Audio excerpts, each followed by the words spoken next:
Doctors say that 1/3 of the population suffering from sinuses also has asthma.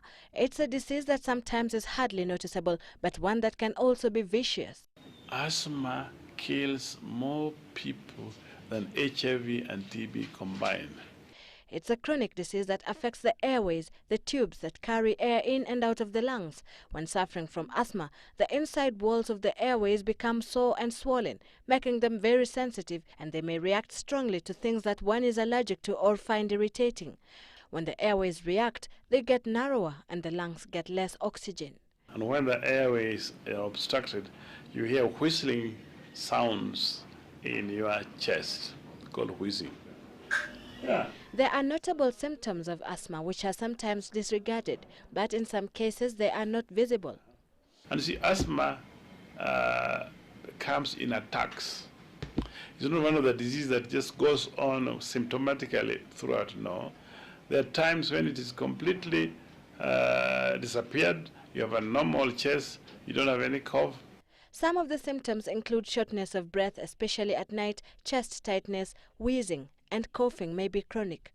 Even when you laugh, you can cough, or when you do some exercise, you can start coughing, or when you get exposed to some dust, or even when you are excited. To reduce the chances of discomfort and death, there is treatment that can help to keep asthma at bay.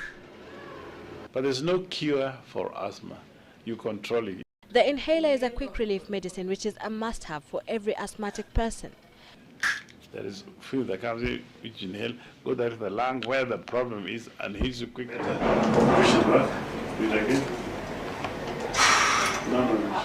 Asthmatic individuals are also provided with a home monitor called a pic meter.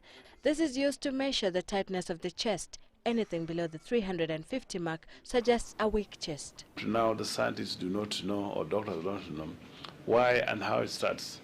But we know the type of things it is associated with. One, we know is the genetic.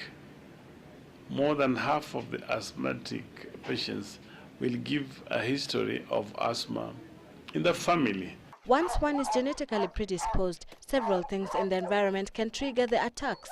Exposure to animal fur or feathers, dust, cold, pollen grains or smoke cause irritation to the airwaves. And most of the time it is you who will identify, you the asthmatic patient, identify what is causing the asthma. There are many so-called allergy types, but they are non-specific, okay? Sometimes emotional, so avoid the emotion, okay? We have women that every time they enter the house and see that look at their husband, they go into attack.